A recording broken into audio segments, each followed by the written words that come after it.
नमस्कार दोस्तों, जय बजरंगबली। आप सभी का बहुत ही खास और महत्वपूर्ण वीडियो में स्वागत है।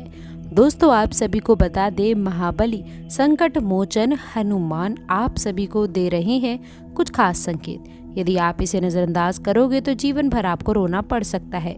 आप सभी को इस बात से अवगत करा दे कि महाबली हनुमान जी अपने भक्तों को बहुत ही प्रेम करते हैं और जो उनके सच्चे भक्त होते हैं उनकी जिंदगी में कभी कोई संकट नहीं रहने देते हैं। जब महाबली हनुमान जी प्रसन्न होते हैं तो अपने भक्तों को कोई ना कोई संकेत अवश्य से देते हैं जिनका उनका कल्याण हो सके। और अगर भक्त उनके संकेतों को नजरअंदाज कर देता है तो फिर उनके जीवन में कभी बदलाव नहीं होता है। एक प्रकार से कहा जा सकता है कि हनुमान जी उनके जीवन से रुष्ट होने लगते हैं। तो आप सभी को बता दें कि आपके लिए ये समय बहुत अच्छा रहने वाला है और इस भविष्यवाणी में बहुत ही गुप्त योग छुपे हुए हैं। दोस्तों, आखिरकार आपने अपने जीवन में क्यों इतनी परेशानियां झेली हैं? क्यों बनते बनते काम आपके बिगड़ जाते हैं? जीवन में जब आप किसी कार्य की शुरुआत करते हैं तो शुरुआत में सब अच्छा रहता है, लेकिन कुछ समय पश्चात आपका काम धीरे धीरे विनाश की ओर, समाप्त की ओर चलने लगता है। एक समय वह आता है कि कार्य आपका पूर्ण रूप से बंद ही हो जाता है, जैसे किसी की आपको नजर लग गई हो। ऐसा क्यों होता है? जब भी आप अपने जीवन काल में किसी से कुछ उधार लेते हैं, कर्जा लेते हैं, तो कभी भी आप उस कर्जे को आसानी से चुकाने की स्थिति में नहीं आ पाते, या तो आप उसे चुका ही नहीं पाते हैं, और या फिर उस कर्ज को चुकाने में इतना लंबे समय व्यतीत कर देते हैं कि आप लोगों को बड़ा ही पछतावा होता है, अपनी कीमती चीज हाथ से गंवानी पड़ती है। जी हाँ दोस्तों, आज हम आप लोगों को कुछ खास बातें बताने वाले हैं, इसलिए आपसे निवेदन है कि आज की जानकारी को आप शुरू से लेकर अंत तक देखें। दोस्तों, तो चलिए अब बिना देरी किए हुए वीडियो को शुरू करते हैं और जानते हैं आपकी कुछ खास और विशेष बातों के बारे में। दोस्तों, इन 7 दिनों में उपलब्धियां आना शुरू होने वाली हैं, बड़ी खुशखबरी आपको मिलने वाली हैं। आप सभी को भी बता दें, इस खुशखबरी के साथ साथ आज के दिन में आप लोगों के जीवन काल का सबसे बड़ा खुशखबरी के योग बने हैं, क्योंकि दोस्तों आपका भाग्य बदलने से किसी का बाप भी अब नहीं रोक सकता है। दोस्तों, कोई भी चाहे कितना भी जोर क्यों ना लगा ले, कितनी भी ताकत क्यों ना लगा दे, लेकिन आप सभी को बता दे, भगवान का लिखा कोई भी नहीं मिटा सकता है। याद रखिए कि भगवान धीरे धीरे करके ही सही, पर आपकी किस्मत का फल आपको अवश्य देते हैं। आपसे आपका भाग्य की सबसे बड़ी खुशखबरी अब आपको मिलने वाली है। जी हाँ दोस्तों, क्योंकि ये समय आप लोगों के लिए बहुत खास है। करोड़ों के मालिक आप बनेंगे, राजा बन जाओगे आप। दोस्तों, आप सभी को हम इस बात से भी अवगत करा दें कि भगवान की लीला का आशीर्वाद आप लोगों के जीवन में पड़ेगा और आप धन्य होने वाले हैं। दोस्तों, आप सभी को ये भी बताना चाहेंगे कि आपने एक कहावत तो सुनी ही होगी कि कर भला तो हो भला। जी हाँ दोस्तों, आपने अच्छे कर्म अगर किए हैं तो आपको उसका फल भी अवश्य मिलेगा। ये आपके जीवन की बात है या आपके राशिफल की बात है। दोस्तों, आपकी जानकारी के लिए आपको बताना चाहती हूँ कि जीवन में होने वाला है बड़ा चमत्कार और आपके घर परिवार में आने वाली हैं खुशियाँ। जी हाँ दोस्तों, लेकिन आप सभी के जीवन काल में होकर रहेगा चमत्कार और आप बन जाओगे मालामाल। जिंदगी बदलनी है तो आज की इस जानकारी को आप शुरू से लेकर अंत तक देखें। तो दोस्तों, यदि आपको सचमुच में भगवान की मदद की आवश्यकता है, आपकी तकलीफें बहुत अधिक बढ़ गई हैं, पीड़ाएं बढ़ गई हैं, तभी आप इस चीज़ में आगे बढ़े और इस बातों में बताई गई विशेष तौर से इन बातों को आपको ध्यान में रखने की आवश्यकता है। दोस्तों, अब ध्यान से सुनिए कि ये साधनाएं आपको किस प्रकार से करनी है। असल में दोस्तों, इस साधना के 2 चरण रहने वाले हैं। एक चरण दोस्तों जो कि मंदिर में होगा और दूसरा चरण जो कि आपके घर में होने वाला है। तो दोस्तों, अब आप जिस भी मंदिर में जाएं, यहाँ पर ये साधना का एक चरण होगा।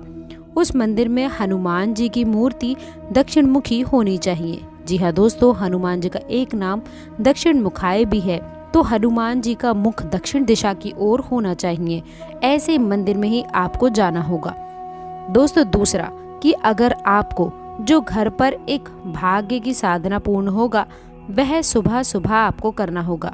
जी हाँ दोस्तों, रात्रि में ना करें, दिन के किसी भी समय में आप ना करें। तो चलिए दोस्तों, अब शुरुआत कर लेते हैं और आप सभी को बता देते हैं कि इस साधना को आखिरकार आपको करना कैसा है। साधना को शुरू करने का दिन मंगलवार का हो तो बेहतर रहेगा, आप वरना किसी भी दिन कर सकते हैं। मंगलवार के दिन शुरुआत करिएगा। लेकिन आपको मंगलवार के दिन सुबह सवेरे सूर्य उदय होने के पश्चात स्नान आदि करने के बाद में संपूर्ण विधि विधान से आपको तैयार होना है। यानी कि आप लोगों को जितना हो सके उतने लाल वस्त्र पहनने हैं, लाल आसन का आपको प्रयोग करना है, लाल प्रसाद का ही आपको प्रयोग करना होगा। जी हाँ दोस्तों, लाल रंग का लड्डू या फिर कोई भी मिठाई या फिर कोई फल का भी आप प्रयोग कर सकते हैं।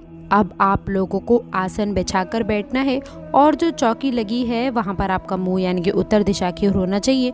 आसन दोस्तों जहाँ आप लगाएंगे, जहाँ पर हनुमान जी की मूर्ति या फिर फोटो रखेंगे, उसका मुख दक्षिण दिशा की ओर होना चाहिए।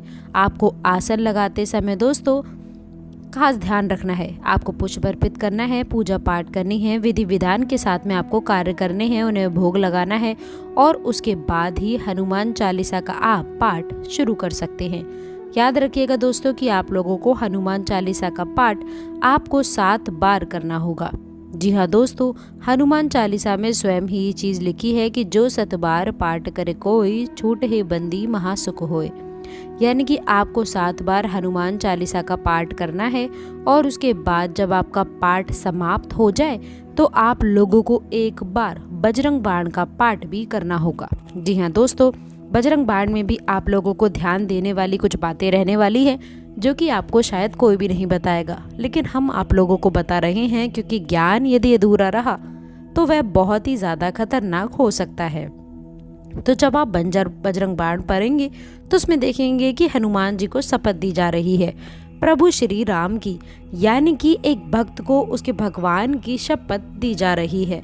और किस लिए दे रहे हैं? कि आपके काम बन जाए, यानी कि आप निज स्वार्थ के लिए हनुमान जी को कसम दे करके मजबूर कर रहे हैं कि वो आए और आपके कार्य की पूर्ति करें। तो अब ऐसे में आप लोग जब बजरंग बाण पढ़ेंगे तो जितनी बार भी हनुमान जी को आप शपथ देंगे उतनी बार आप लोगों को कान पकड़ के मन ही मन माफ़ी का भाव भी रखना होगा दोस्तों, क्योंकि हम शपथ दे अवश्य रहे हैं लेकिन हम हनुमान जी के मान का, हनुमान जी के सम्मान का पूरा ख्याल भी रख रहे हैं। ऐसे हमें अवश्य करना होगा दोस्तों, अन्यथा बजरंग बाण के दुष्परिणाम भी बहुत भयंकर होते हैं। क्योंकि आप हनुमान जी को शपथ दे रहे हैं दोस्तों, और ये कोई छोटी बात नहीं है। तो आपको अपने मन के भाव रखने हैं, कान पकड़ के उनसे माफ़ी का भाव रखना है और बजरंग बाण का आपको पाठ करना है। इसके बाद अब आपका साधना का भाग शुरू होगा। ये तो आपकी साधारण सी पूजा पाठ थी, अब आपकी साधना का भाव शुरू होगा और आपको अपने दाहिने हाथ की इंजरी में चल लेना होगा। और दोस्तों आपको बता देंगे, जल लेने के बाद में हनुमान जी की फोटो के सामने संकल्प करें कि हे प्रभु श्री हनुमान जी, अब आप हमारी अमुक यानी कि इस मनोकामना की पूर्ति के लिए प्रयास करें, हमारी मनोकामना पूर्ति करें। हम आपके लिए अपनी मनोकामना पूर्ण हेतु ये संकल्प लेते हैं कि 21 दिनों तक इस तरह की साधना यानी कि यह साधना पूर्ण अवश्य करेंगे। और आपसे भी हम यही उम्मीद करते हैं कि हमारी साधना पूर्ण होने तक आप हमारी मनोकामना पूर्ण करेंगे और हमारी साधना को स्वीकार करेंगे। दोस्तों इस तरह का आपको संकल्प लेना है और इसके साथ ही कुछ खास सावधानियां भी आपको रखनी चाहिए।